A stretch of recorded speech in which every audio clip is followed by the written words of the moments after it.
नमस्कार दोस्तों, स्वागत है हमारे इस नए वीडियो में। आज हम लोग एक फिर से केस स्टडी करने जा रहे हैं। एक केस है जगदीशपुर थाने का। Jagdishpur case number 118-24।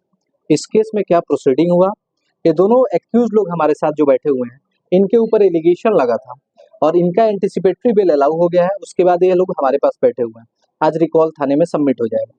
क्या एलिगेशन लगा था, कैसे कोर्ट प्राइमा फेसाई कंसिडर किया कि ये लोग इनोसेंट हैं, उस टोटल पे हम लोग बात करते हैं और इनका क्या उसमें रोल था, इनके बारे में भी हम लोग बात करते हैं। फिर हम आपको फैक्ट समझाते हैं।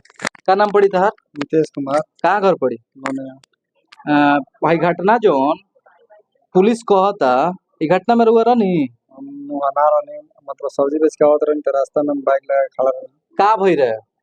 मर्डर भई रहे प्लस कार से मोटरसाइकिल से। अच्छा, तो हमें के उमर गई रहे? हाँ, आ मरला के बाद रुआ मैं होके गुजरत रहनी सब्जी उब्जी बेच के, तो रुआ देखनी? सब्जी बेच के जाते रहनी। हाँ, देखनी तो रुकनी तो वहाँ फोटो में वीडियो आ गया उसे पुलिस नाम राउर नाम ध देलक। हाँ, तार नाम का नाम पड़ी? सूरज कुमार। कहाँ घर पड़ी? मजरिया की सुन। तोरो नाम तार नाम केंगा आगे? तू तो घटना तोर कहत रह कि ना रहनी हो। हमारे नहीं कपड़ा खरीदे न हाँ जात रहनी बेटिया से घर है। हाँ, पूरा रोड जाम रहे छठ के टाइम रहे, जी। वही टाइम में तू जा गइलो। जात रहनी कपड़ा खरीद के हम घर है। ये घटना से कोनो तार ताल्लुक बा?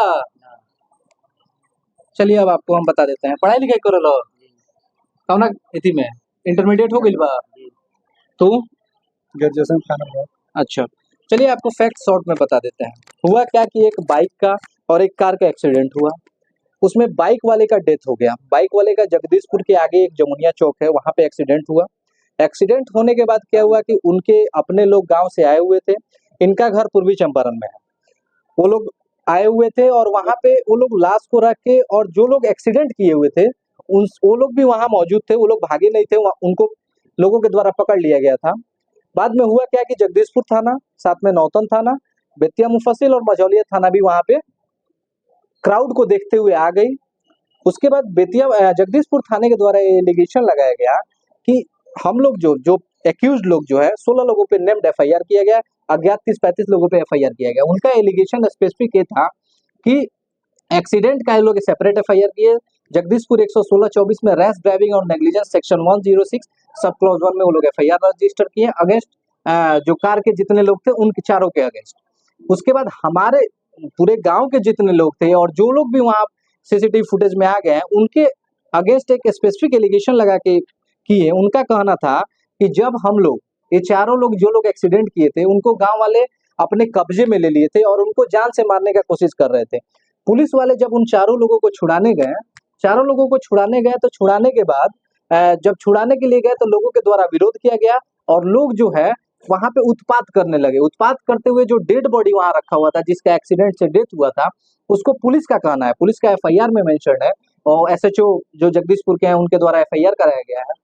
उनका कहना है कि जो एक्सीडेंट में डिजीज थे उनका डेड बॉडी उठा के पुलिस के बोनट पे रख दिया गया और लोगों के द्वारा पुलिस के जीप का तोड़फोड़ किया गया, उसका शीशा वगैरह तोड़ दिया गया और उसके बाद पुलिस के साथ मारपीट किया गया, जिसमें करीब 15 से 20 पुलिस वाले जख्मी हो गए। 20 पुलिस वाले जख्मी हो गए और जिनका इलाज जो है बेतिया जीएमसीएच में हुआ। यही कह के और लास्ट में कहा गया कि लोकल चौकीदार से पता किया गया तो 16 लोगों का नाम चौकीदार के द्वारा बताया गया और ये कहा गया कि 30 से 35 लोग अज्ञात थे। गांव में जितने लोग अगल बगल के थे, चाहे उधर अगल बगल में जितने लोग उस फुटेज में आ गए थे, जो घटना नहीं भी कर रहे थे, एक्चुअली में उस टाइम छठ का समय था। छठ के समय के टाइम में लोग बाजार करने गए हुए थे। जगदीशपुर जो है बहुत बड़ा मार्केट है हमारे यहाँ पश्चिम चंपारण में, वहां पे लोग बाजार करने गए हुए थे। कोई अगर अपना सामान खरीदने गया हुआ है, इसका मतलब नहीं है कि उस घटना में इन्वॉल्व है और ऐसा एग्जेजरेटेड फॉर्म में एफआईआर लॉन्च करा दिया गया। उसी में ये लोग आज से 6 महीने से ये लोग भागे हुए थे, साल भर से। बाकी कुछ एक्यूज लोगों का हम बेल करा चुके थे, इनको कहीं से लोकेशन नहीं पता था, उसके बाद ये ढूंढते हुए हमारे पास आए। फिर इन दोनों का भी एंटिसिपेटरी बेल यहाँ से अलाउ हो गया। इसमें कुछ सेक्शन इम्पोज किए गए हैं। कुछ सेक्शन जो इम्पोज किए गए हैं, हम लीगल अवेयरनेस के लिए बता रहे हैं कि लोगों का जानना बहुत जरूरी है कि पब्लिक सर्वेंट का क्या ड्यूटी होता है और हमारी क्या एज ए सिटीजन हमारी क्या ड्यूटी है। हमारे भी संविधान में, कॉन्स्टिट्यूशन में दिया हुआ है कि हमारे ऊपर भी फंडामेंटल ड्यूटीज होता है। भले वो बाइंडिंग नेचर का नहीं होता है, लेकिन हर एक इंडिविजुअल को अपना फंडामेंटल ड्यूटीज फॉलो करना चाहिए।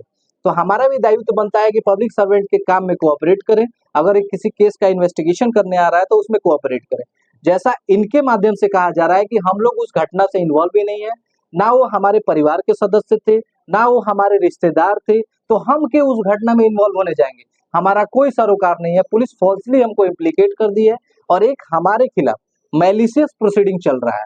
इन लोग का यही कहना है और यही फैक्ट लेके, यही ग्राउंड लेके हम यहाँ आर्गूमेंट किए और इसी आर्गूमेंट के बाद इनका एंटिसिपेटरी बेल यहाँ से अलाउ हुआ। कुछ सेक्शन जो इम्पोज किया गया है वो बड़ा रिलेवेंट है, वो लोगों के जानने योग्य है। उसमें कुछ सेक्शंस लगे हुए हैं, वो लगा हुआ है 190, 191 sub clause 2, 191 sub clause 3। Specifically थोड़ा 3-3 सेक्शन करके ही हम बता रहे हैं। ये स्पेशली सेक्शन लगता है राइटिंग के केस में, दंगा के केस में। अगर 5 से ज्यादा लोग एक जगह पे इकट्ठा हो जाते हैं और एक जगह पे इकट्ठा होने के बाद किसी के ऊपर अटैक करते हैं तो राइटिंग का सेक्शन उसके ऊपर इम्पोज कर दिया जाता है। ये तीनों में पनिशमेंट राइटिंग के लिए इम्पोज किया जाता है, जिसमें डेडली वेपन होना और सारे लोग एक ही कॉमन ऑब्जेक्ट के साथ उस पोजीशन पे जा रहे थे, वही इस सेक्शन में मेंशन किए हुए हैं। आगे जो सेक्शन लगा हुआ है वो लगा हुआ है 118 सब क्लॉज 1। 118 सब क्लॉज 1 में है कि वॉलंटरली कॉजिंग हर्ट और grievous hurt to any person. अगर वॉलंटरली किसी को हर्ट पहुंचा रहे हैं या ग्रीवस हर्ट वगैरह पहुंचा रहा है तब ये सेक्शन आपके ऊपर इम्पोज किया जाएगा। एक और सेक्शन जो स्पेसिफिकली लगा हुआ है वो लगा हुआ है 109 सब क्लॉज 1। 109 सब क्लॉज 1 जो लगा हुआ है वो लगा है कि डेथ कॉज करने का, कि आपका इंटेंशन था कि डेथ कॉज हो जाए। एक और सेक्शन जो इसमें इम्पोज हुआ है उसका पनिशमेंट जो है 10 साल। सेक्शन 109 सब क्लॉज 1 इम्पोज किया गया है अटेम्प्ट टू मर्डर का, कि नोइंगली और इंटेंशनली आप किसी का मर्डर कमिट करने वाले थे। पुलिस का एलिगेशन है कि आप हमको जानबूझ के आए हुए थे जान से मारने के लिए और इसी मोटिव के साथ आप हमारे ऊपर अटैक किए और बाकी लोगों को आप नहीं छोड़ रहे थे और पुलिस के साथ जब ड्यूटी डिस्चार्ज पुलिस कर रहा था उसके साथ आप मिसबिहेव किए, उसका सेक्शन इम्पोज है। इस सेक्शन को समझना बड़ा जरूरी है। पब्लिक सर्वेंट जो होते हैं उनका ड्यूटी डिस्चार्ज करने का राइट है, एग्जीक्यूटिव बॉडी है। मोंटेस्क्यू के द्वारा कहा गया था कि सेपरेशन ऑफ पावर होगा। सेपरेशन ऑफ पावर में 3 डिवीजन में पावर को सेपरेट किया गया था। एक एग्जीक्यूटिव लेजिस्लेचर डिपार्टमेंट है, एग्जीक्यूटिव डिपार्टमेंट है और जुडिशियरी डिपार्टमेंट है। मोंटेस्क्यू के डेफिनेशन में बताया गया था। उसी तरह कहा गया कि एग्जीक्यूटिव का अपना रोल है, लेजिस्लेचर का अपना रोल है और जुडिशियरी का इंटरप्रिटेशन का रोल है, जो दोनों को देख सकता है। चेक एंड बैलेंसेस जो है वो मेंटेन रहेंगे। इसी में कहा गया कि 109 जो इम्पोज किया गया इसमें पनिशमेंट 10 साल है, पुलिस का यही कहना है। एक और सेक्शन इसमें इम्पोज किया गया था वो था 132, जो कि पुराना वाला सेक्शन था 353। 353 में क्या कहा जाता है 132 में? 132 में कहना है कि अगर आप कोई असॉल्ट और क्रिमिनल फोर्स यूज कर रहे हैं पुलिस को डराने के लिए और पुलिस का ड्यूटी डिस्चार्ज करने के टाइम में, पब्लिक सर्वेंट का ड्यूटी डिस्चार्ज करने के टाइम में अगर कोई पब्लिक सर्वेंट है, खाली पुलिस ऑफिसर्स नहीं, दूसरे पब्लिक सर्वेंट भी, पब्लिक सर्वेंट मतलब होता है कि जो सरकारी कर्मचारी है, अगर वो कोई ड्यूटी डिस्चार्ज कर रहा है उसमें अगर आप कोई ऑब्स्टेकल क्रिएट कर रहे हैं, कोई अवरोध लाके क्रिएट कर रहे हैं, तो उसके पास पावर है कि इस सेक्शन में आपको पेनलाइज करेगा, आपके ऊपर एफआईआर करेगा कि हम अपना कार्य करने गए थे उसमें आप विरोध प्रकट किए और हमारे कार्य को, पब्लिक सर्वेंट अपना ड्यूटी डिस्चार्ज करने गया वो हमारे ड्यूटी को आप फुलफिल नहीं होने दिए और हमारा ड्यूटी जो डिस्चार्ज करने का था उसमें ऑब्स्टेकल क्रिएट किए। ये सेक्शन लगा के आपके ऊपर चार्ज इम्पोज कर दिया जाएगा, आपके अगेंस्ट एफआईआर हो सकता है। पब्लिक सर्वेंट जो है आपके अगेंस्ट एफआईआर करा सकता है। यही बोला गया इस सेक्शन में। जो पुराना वाला आईपीसी का सेक्शन था 353, नया वाला जो सेक्शन है वो है 132।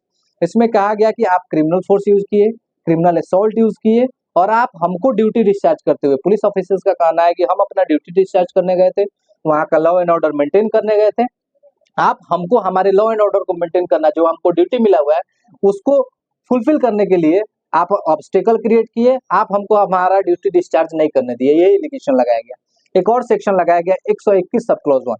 121 सब क्लॉज 1 में स्पेसिफिकली जो पुराना वाला सेक्शन था 333 आईपीसी का सेक्शन, नया वाला जो सेक्शन है 121 सब क्लॉज 1 है। इसमें कहा गया कि आप जो है voluntarily causing grievous hurt to deter public servant from his duty, आप किसी इंसान को वॉलंटरली मतलब होता है कि जानबूझ के किसी इंसान को ग्रीवस हर्ट पहुंचाए ताकि वो अपना पब्लिक ड्यूटी डिस्चार्ज न कर सके। ये सेक्शन यहाँ इम्पोज किया गया है।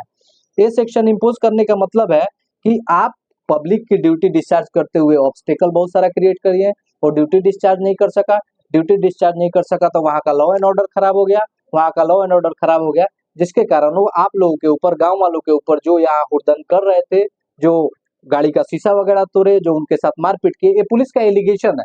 ऐसा कुछ हुआ नहीं था जैसा हमको पता चला है। हम इसमें 14-15 आदमी का बेल कराए हुए हैं। इसमें हमको पता है कि वैसा घटना हुआ नहीं था। पुलिस एग्जेजरेटेड फॉर्म में गांव वालों के ऊपर एफआईआर कर दिया, केवल ये एलिगेशन लगा के कि चौकीदार के द्वारा इन लोगों को कहा गया था। वैसा कोई इंजुरी भी नहीं है, इसी वजह से इनका एंटिसिपेटरी बेल यहाँ से ग्रांट भी हो गया है। इसी का आगे हम लोग अभी एंटिसिपेटरी बेल कराए, फर्दर वगैरह चार्जशीट वगैरह अगर आता है, फिर आगे कॉग्नियंस होता है, फिर आगे इस केस में क्या प्रोसीडिंग हुआ उसके बारे में भी हम आगे ब्रीफ करेंगे। अभी आप लोगों का हम एक परिचय करा दे रहे हैं, ये हमारा ऑफिस है। इसका लोकेशन जो है बेतिया सिविल कोर्ट है, डिस्ट्रिक्ट वेस्ट चंपारण है, और हमारे साथ और सारे लोग भी बैठे हुए हैं। उनसे एक बार थोड़ा सा वीडियो हम घुमा दे रहे हैं, आप लोग देख लीजिए। इसमें हमारे सीनियर मुंशी जी हैं, नगीना अंकल जी भी बैठे हुए हैं, और सारे लोग भी बैठे हुए हैं, उनके परिजन लोग, हमारे बहुत सारे लोग बैठे हुए हैं। उनके साथ भी आप लोग रूबरू हो जाइए, और अगर किन्हीं को आना है तो सीधे वो हमारे चैम्बर में संपर्क कर सकते हैं। और इस चैम्बर में जो बार काउंसिल भवन बेतिया सिविल कोर्ट में बिल्डिंग संख्या 2 में है, और चैम्बर सेकंड फ्लोर, बिल्डिंग संख्या 2 सेकंड फ्लोर, चैम्बर नंबर 2, हमारे सीनियर एडवोकेट हमारे पिताजी ही हैं, श्री देवेंद्र चौधरी, उन्हीं का चैम्बर है, उसी में हम बैठते हैं।